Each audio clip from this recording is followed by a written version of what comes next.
talking about possessing God's promises. We started the year, let's read once again ang atong text, and maybe some of you have already memorized this one. It's in Deuteronomy chapter 2, verse 24. Rise, take your journey, and cross over the river Arnon. Look, I have given into your hand Sihon the Amorite, king of Heshbon, and his land. Begin to possess it and engage him in battle. So we are still continuing on our series, Possessing God's Promises. And we started the year by asking the question, what does God want you to do, and where does God want you to go? I believe you already have a lot of things that we have received from God. Amen? What does God want you to do? Where does God want you to go? Especially for 2026. So may direction sa Ginoo para sa imong kinabuhi this 2026. So that you will not be repeating the same cycle of 2025. Because maybe, daghan ka gusto buhaton nga wala nimo gibuhat tungod kay mahadlok ka, daghan ka gusto i-try nga buhaton pero wala gyapon nimo gi-try because for a fear of failure or for whatever reason.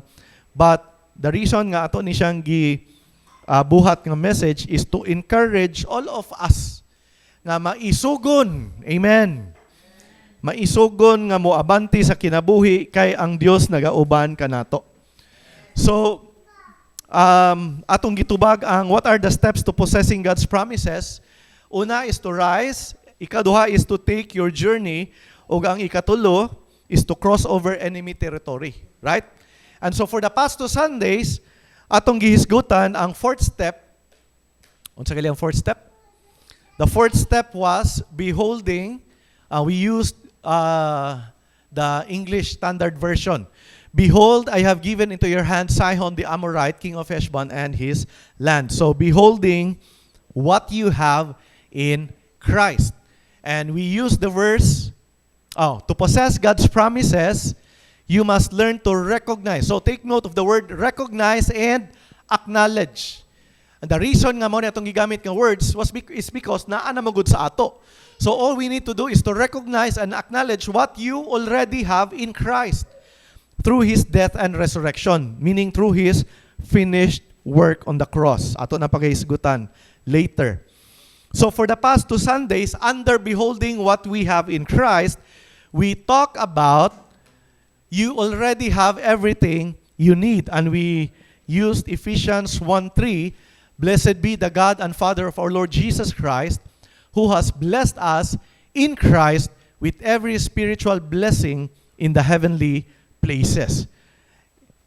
Regardless of what the natural facts are, the truth is that God has already given you whatever you need. You still remember these things? And we ended last Sunday with this thought: God has given us all the blessings heaven has. We don't need to beg or convince God to help us. We only need to learn how to receive by faith what God has already given to us. Amen. So, if ang Bible nag-ingon man siya nga that you already receive all these things, right? You already receive all these things. So, the logical question to ask karon, knowing nga we already have everything that we need. Okay? Mama nag-ingon din na, you already have everything that you need. So, the logical question to ask is, well, where is it? Asa man siya? If I already have everything that I need, where is it? And the answer is, it's in your spirit.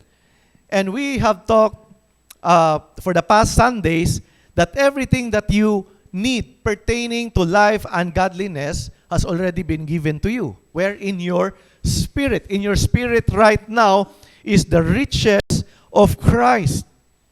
Naana na siya sa imo.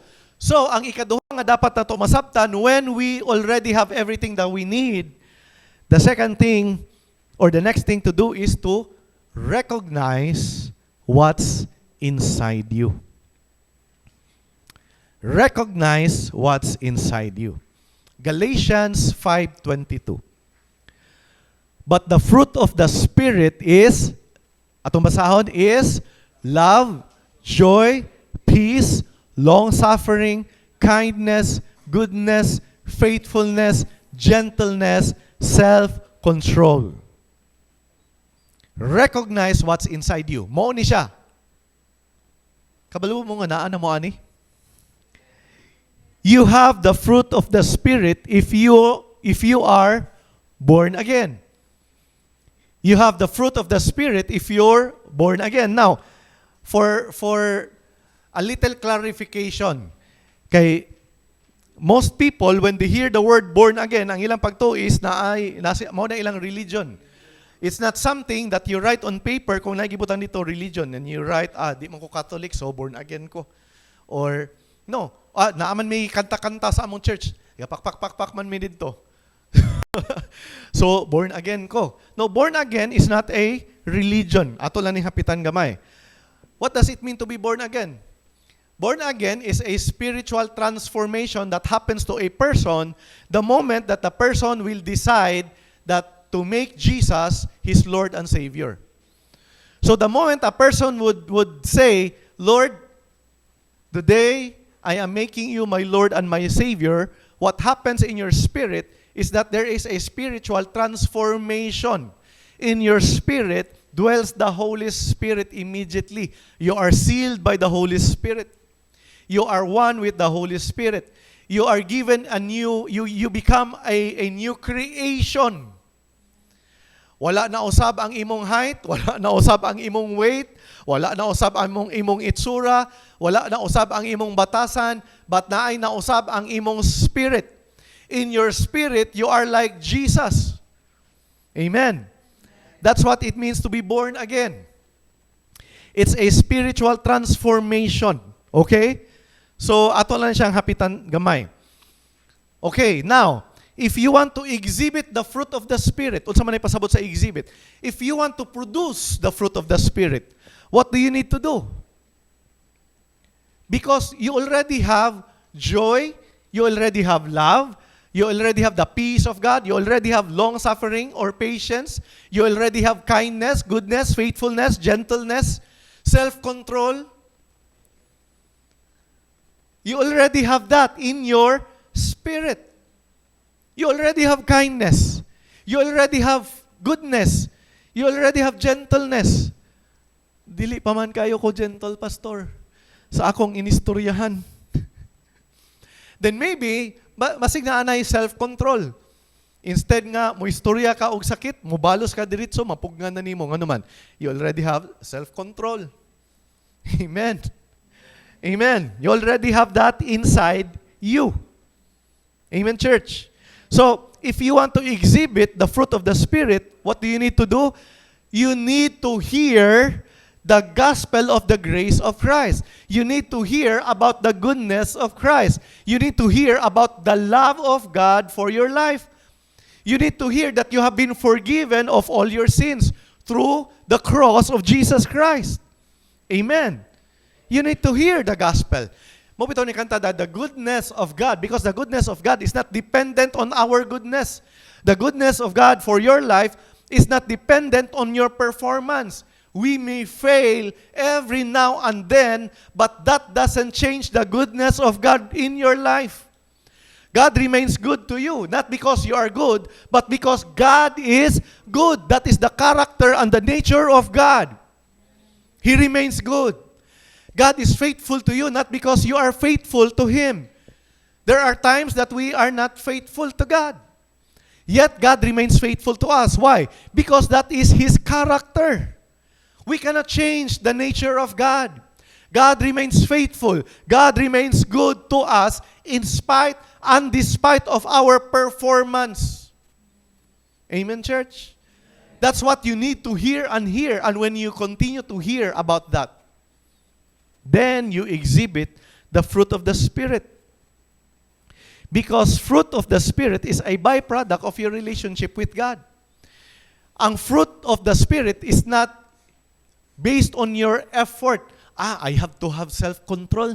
Dapat kontrolon gina ko ang kugulingon.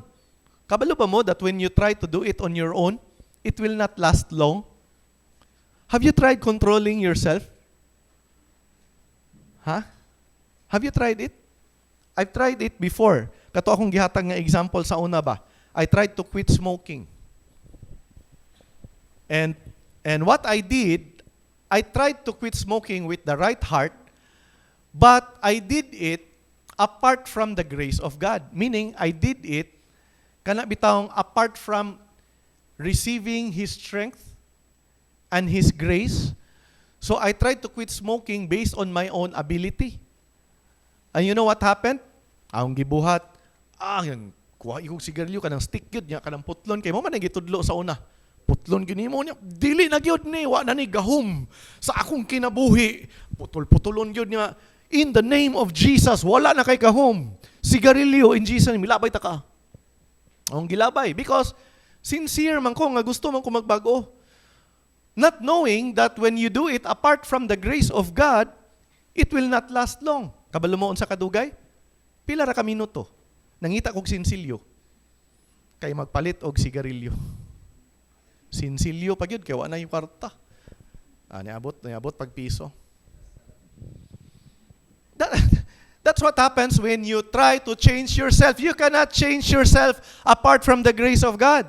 True change comes from the grace of God working in and through your life. Amen. So, ayaw kaluya, padayon. But always ask and depend on the grace of God to work in your life. Amen, church? It's effortless change.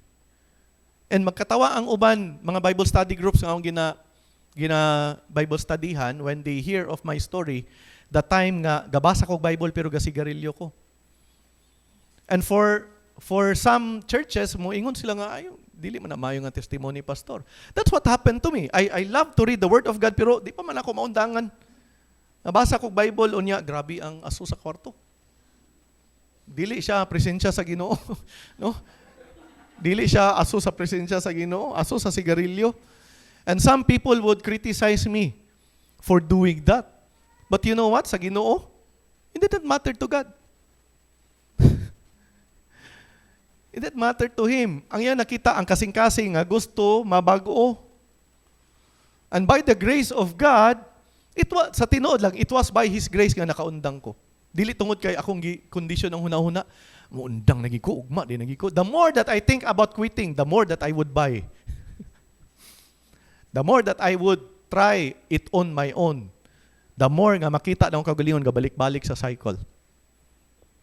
Because fruit is a result of life. Unsa man nga life? The life of Jesus in you. The life of Christ in us. Mubunga siya effortlessly. Matingala na lang. Ano di naman kayo kakasuko same sa una? Ano di naman ko gapamalikas? Kaya sa una, akong istorya, at pagsugod pa lang, tunga-tunga, before mahuman, o hangtod na human, naginay pamalikas. Amigo, gud mi sa yawa. Nagyod. Pagsugod pa lang sa istorya, nanayawa. Angkol. Ay, tawagay mo angkol. Mauman ako naandan. Di ba, pre? Sa una, mga istorya ta, daghan kayawa. Daghan kayawa sa mga istorya. Higit malikayan. Mauman naandan. But you know what? By the grace of God, matingala ko sa una na effortlessly. Instead nga may istorya, dili na may istorya, kabalo mo asa na, sa una-huna na lang. But nanay self-control. Well, I know people will criticize us by being transparent. Ano mo ingon ta nga ing ana ba? Ang dili dapat ko angyod. Na dili man ikaw makabag-o sa ako, ang Ginoo ra man. That was my experience. Huna-huna na lang. Uy, hapit ginako mabalikas. Pero matingala ko lang. Dili na, huna-huna na lang. Nagiusay, maulit ka sa tao niya. Kapamalikas yung una-una. So, una-una na lang. Karon, mo na lang panalanginan. Di ba? It's effortless change when you depend on the grace of God. Instead of just trying to do it on your own, relax in the presence of God. Rest in the presence of God. Rest in God's love for you. Allow God to change you. Do not try to change for people's sake. Aron ila kang dawaton, aron accepted kanila. And you try to change, aron maparihagi ko nila. No, be yourself. In the presence of God, God will be the one to change you. I don't mind. Someone asked me before, Kay iyang papa, gapanigarilyo pa manggapon, siya nga pastor. Ang nangutana kung papa ba, okay ra ba daw sa imo, magsigarilyo siya sa iyong atubangan? Ipasigarilyo siya. O digit siya kapugong. Ano di man ko maging istorya sa iya? Kunuhay. Because that's a problem for most people. Si pastor, itong ilabay. Itong ilabay, taguan na to, no? I'm not the one who can change your life. It's God. Mas maayo pa nga, you will be honest with me sa akong atubangan aron makabalo ko kung sa akong iampo sa imo.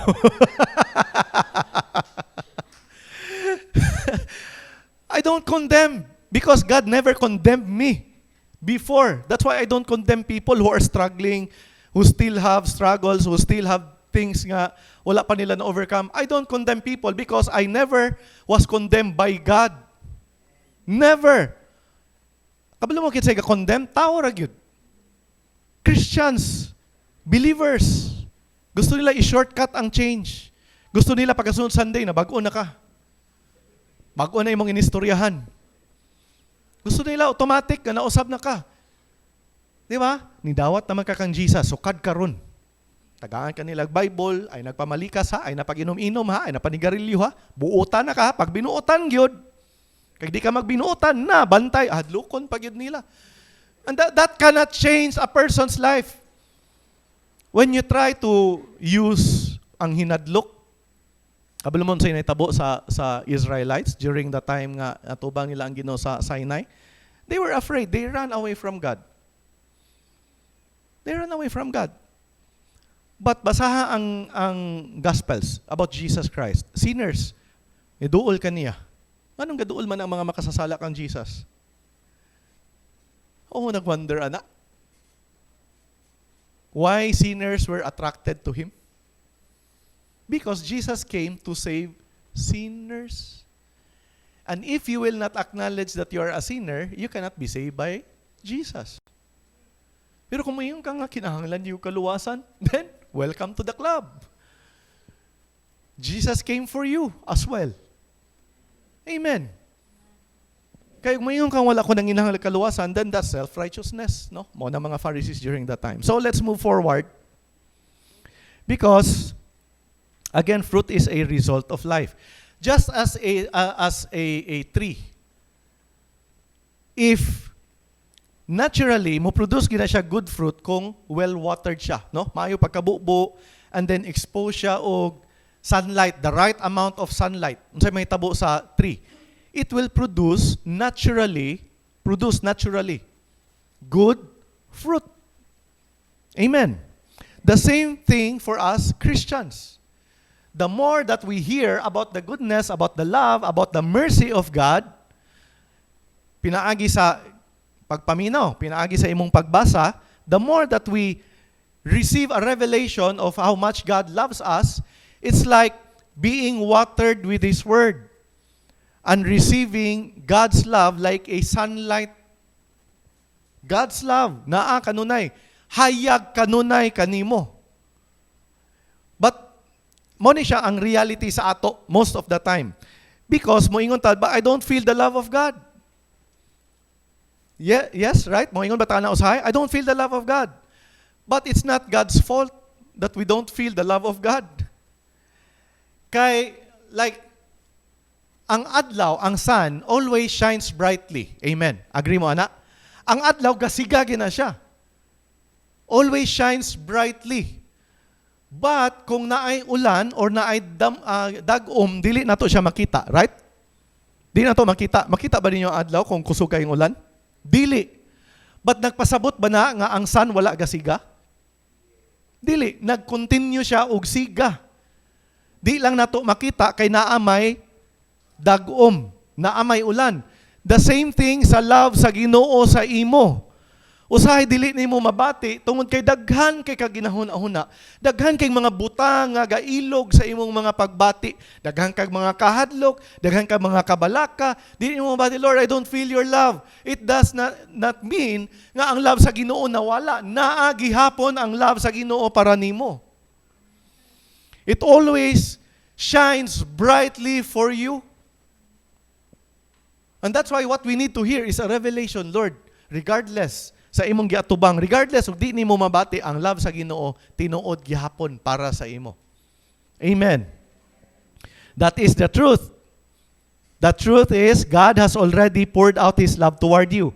No, mabasa na to sa Romans 5. Now hope does not disappoint because the love of God has been poured out in our hearts by the Holy Spirit who was given to us.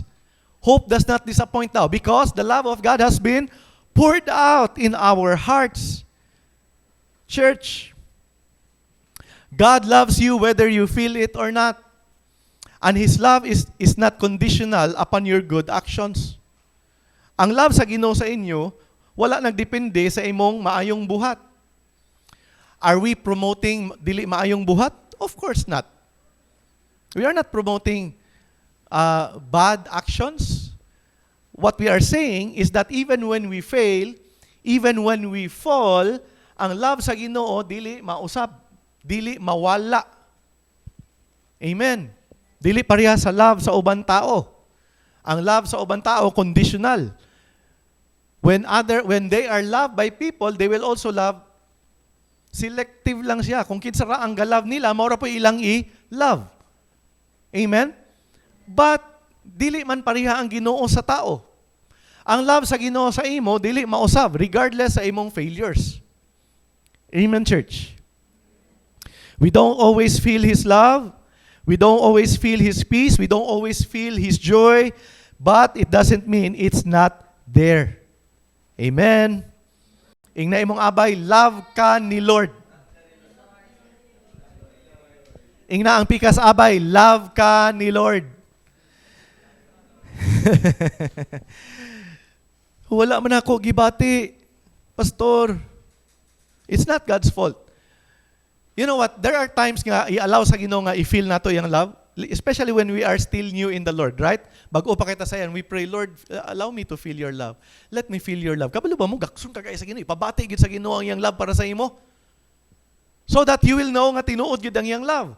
But the time will come, especially when you're no longer new in the Lord. Lord, di na ko feel ang imong love. Dili na ka ipabati sa Ginoo. Ano man? Because God does not want you to be dependent on your feeling. God wants you to be dependent on His truth. Unsa man ang truth?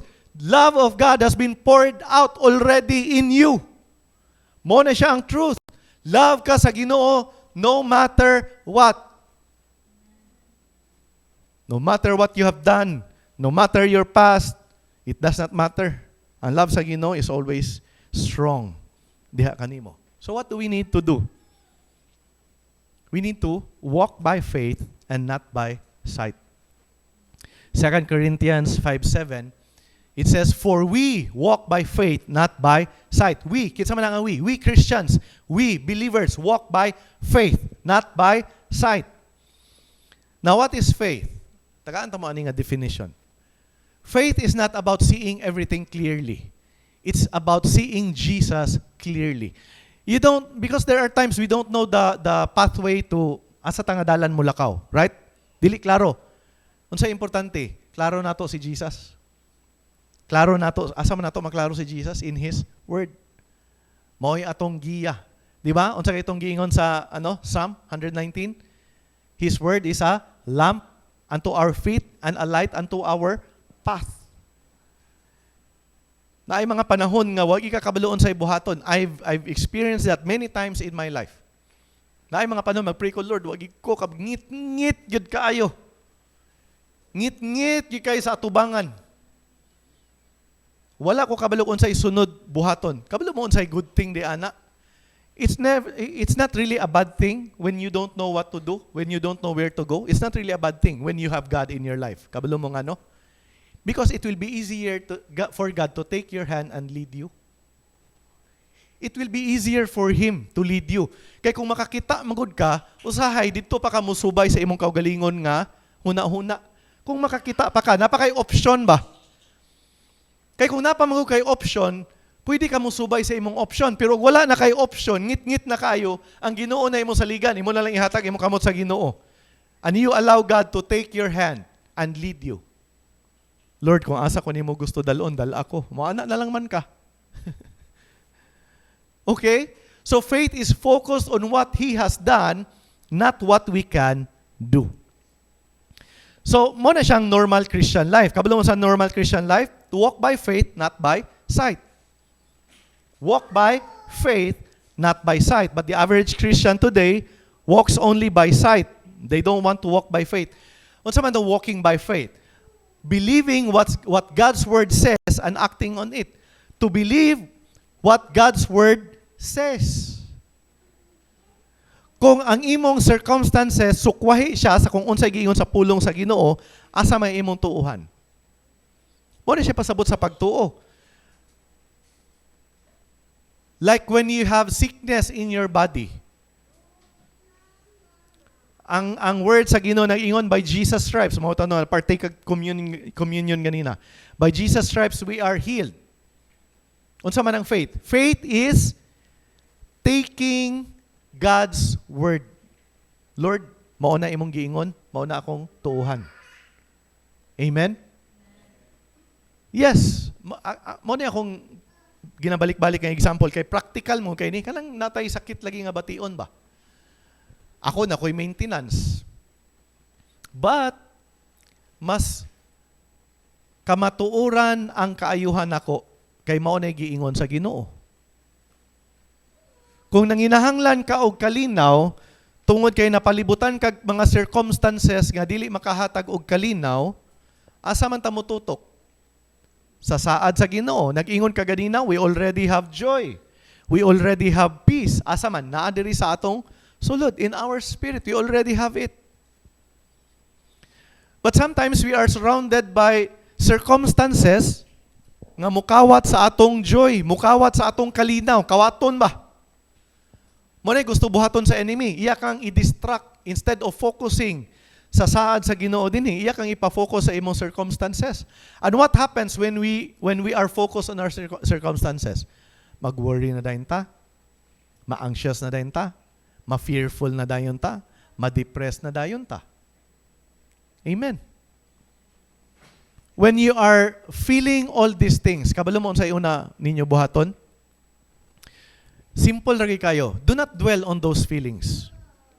Church, akong assignment sa inyo for this week.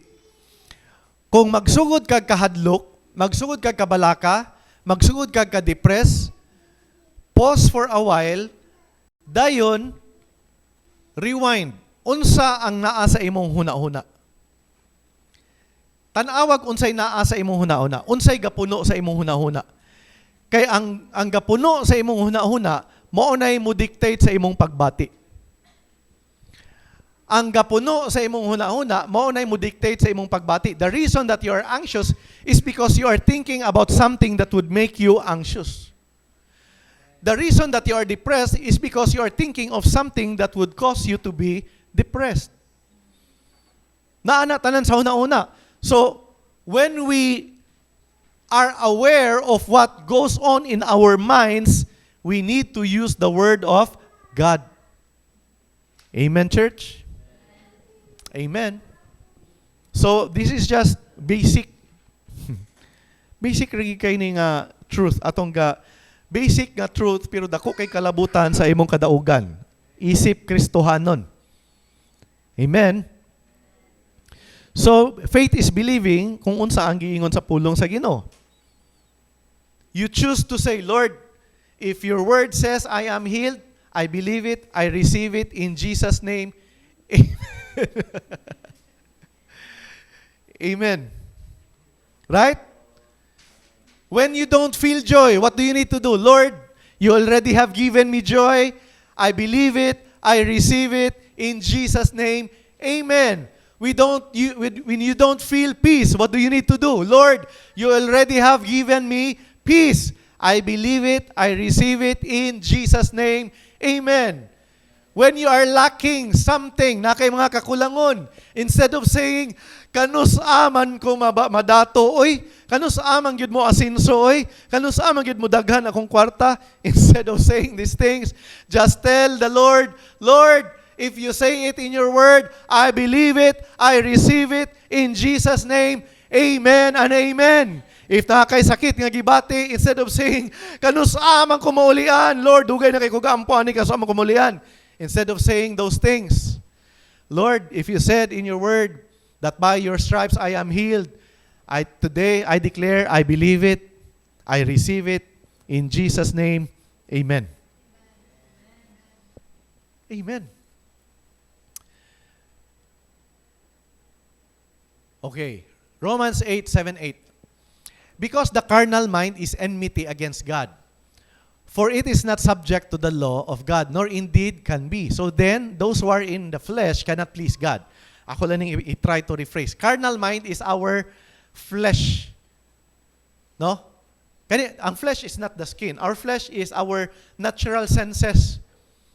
Kana bang atong eyes, what we see, what we hear, what we taste, what we feel, what we smell, mo siya natural senses.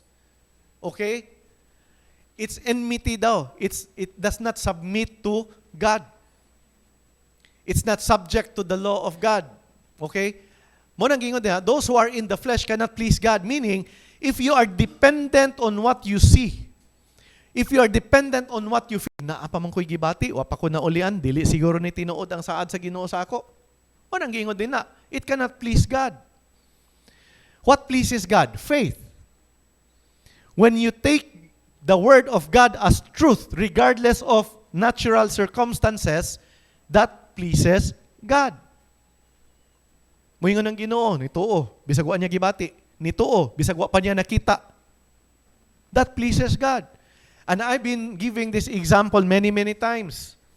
When you begin to thank God, even if wa pa di mo nakita ang tubag sa imong giampo, mutuo, mangutana ko, mutuo ba mo nga ang tanan saad sa Ginoo tinuod? Mutuo ba mo nga ang tanan saad sa Ginoo sa imo moabot sa imong kinabuhi by simply believing? Tomo ana, amen? You say amen? Tomo ana, tanan saad sa Ginoo. So, again, ako ning ihatag nga example. Si Victor, kung musaad siya pre, unsa imong gusto nga palitan takag mahalon kayo nga kuan. Palitan takag Levi's. Duha ka pares. Ikaw may mohatag. Tagaan takag Levi's, duha ka pares. 5 ka pares para gid mas kuan, no? Listen to this. Kung si Victor nga akong barkada, musaad siya sa ako nga iya kong tagaan ana. Unya, nasayod ko nga siya, nga klaseng nga tao, unsa iyang istorya, iyag yung tumanon. Kay kailaman ko sa iya. Nasayod ko nga kung unsa iyang isaad, kung mo yung palitan ko niyag 5 ka Levi's, iyag yun ang tumanon. Kay kabalo man ko nga, iyang pulong dili mapakyas. Unsay akong buhaton? Sa iya? Unsay akong iingon sa iya? Magpasalamat. Magpasalamat. Now, kung muingon ka, anong magpasalamat man ka nga wala pa man mo nadawat? Anong magpasalamat man ko? Kay ang iyang pulong dili mapakyas. Kabalo ko nga mabot ang panahon nga akong madawat ang 5 ka Levi's. Amen. Katawas Bilyo. nganong kampante man ko? Kaila ko sa iya, dili siya gapakyas, tanan saad niya natuman. That is the same thing with God. Tanan saad sa iyang pulong walay mo pakyas, tanan matuman. So when you read the word of God and read the promises of God for your life, what do you say? Thank you, Lord. Kay dili mapakyas ang iyang pulong. And some people will say, that's foolishness, that's crazy. Pasalamat sa Ginoo, pagalin mo nakita sa tubangan. That's why many people would say, that's crazy. No, it's not. It's faith. That is faith. Taking God at His word. Lord, mo na gingon, I believe it, I receive it, in Jesus' name, period. What if?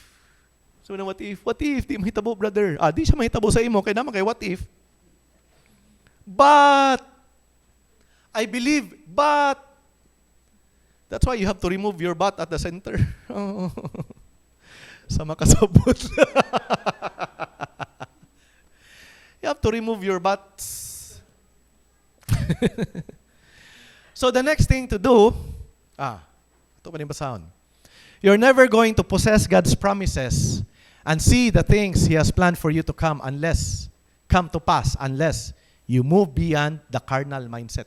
Kanabang, imo lang saligan, imo pagbati. You can never see and possess the promises of God. You have to move by faith. When you receive the word from God, thank you, Lord. Amen, church?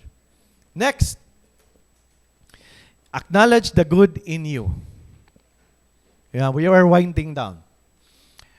Philemon 6, that the sharing of your faith may become effective by the acknowledgement of every good thing which is in you, in Christ Jesus. Asa? In you, in Christ Jesus. Mao ni ang prayer ni Paul. Unsa may pasabot ana? Mao ni ang prayer ni Paul.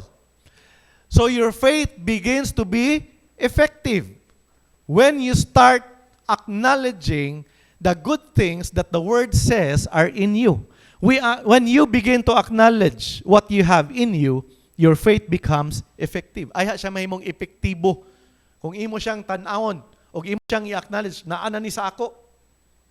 Amen. Instead of saying, ay nako mutuo kung ako nang makita. That's what the people of the world will say. Kay unsa man ang sa ila, to see is to believe. Pero unsa man ang pamaagi sa Ginoo? Say. To say first, and then you will see. Amen. To see is to believe is the thing of the world. Aya na ko mutuo pre, og imo gikon tagaan, aya na ko mutuo, maayo gi ka nga tao. Aya na ko mutuo. Right? To see is to believe. Mo bitaw ingon si Thomas, di ko mutuo na banaw si Jesus. Aya na makita na ko iyang mga kamot.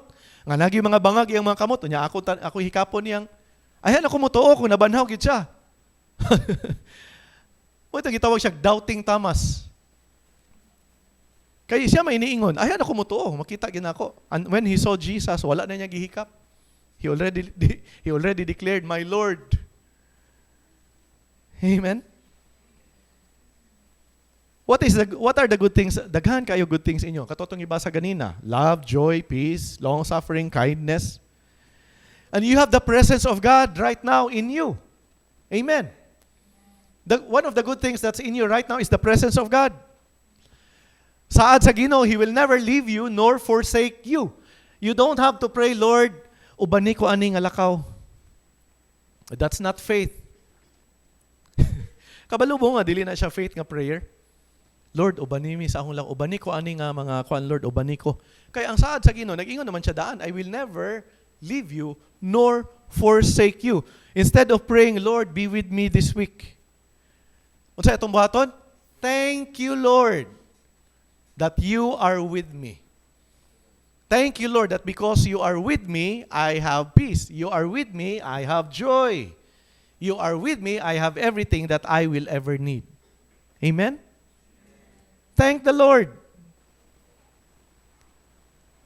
Lastly, yay! Humanas, Pastor. Rest in Jesus' finished work. Rest in Jesus' finished work. Saan man ang finished work? What Jesus Christ has done on the cross, absolute completion of salvation, forgiveness, deliverance, dili ani mo kinahanglan dugangan ang gibuhat ni Jesus para maluwas ka. Amen. Amen. Mo nang dili na taga-participate og mga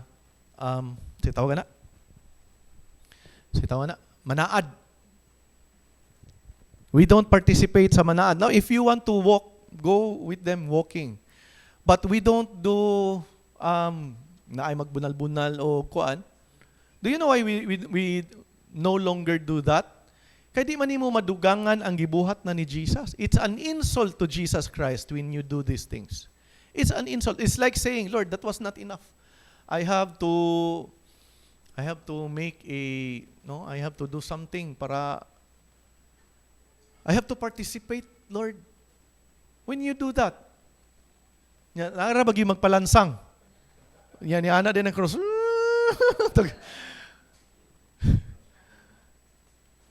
You don't need to do that because it will be an insult to the perfect work of Jesus Christ. Unsa ang iyang giingon sa John 19:30? It is finished. Your salvation, your forgiveness, your deliverance, your blessing, healing, provision, finished. It's already done. All you need to do is acknowledge Jesus has already done it for you. What you need to do? Believe, receive, in Jesus' name, amen. Amen, church. And the scripture reveals in Ephesians 1:20 that He is seated at the right hand of the Father. That means the work is indeed finished. Last passage of scripture for today. Ephesians 1:17-20. Sabi ni ka-powerful. I keep asking that the God of our Lord Jesus Christ, the glorious Father, may give you the spirit of wisdom and revelation. Why? So that you may know Him better. When you ask God for wisdom and revelation, what is the purpose? To know God better. I pray that the eyes of your heart may be enlightened, in order that you may know the hope to which He has called you, the riches of His glorious inheritance in His holy people. Ang inheritance nga gihatag na sa Ginoo sa ato. And His incomparably great power for us who believe. That power is the same as the mighty strength He exerted when He raised Christ from the dead, and, asa si Jesus karon? Seated Him at His right hand in the heavenly realm. What does it mean for Jesus to be seated at the right hand of God? It means, indeed, the work is finished. Amen, church? Ang iyang crucifixion, ang iyang sacrifice is a perfect sacrifice. You don't need to do more sacrifices. God has already done it for you. All you need to do, Lord, your work on the cross is more than enough, Lord God. Thank you that because of the cross, I have forgiveness. That's what we need to do. I am saved by your grace, not by my own efforts, not by my own goodness, but by Christ's perfect sacrifice. So, let's end diri. And so, next Sunday will be the last part. 2 months ang series. In fact, kaning Beholding is a series within a series. So as we close, God has already forgiven you. He's already healed you. He's already commanded His blessing upon you and your finances. He's already given you love, joy, and peace. You don't need God to respond to you. You need to learn to respond to God. Amen.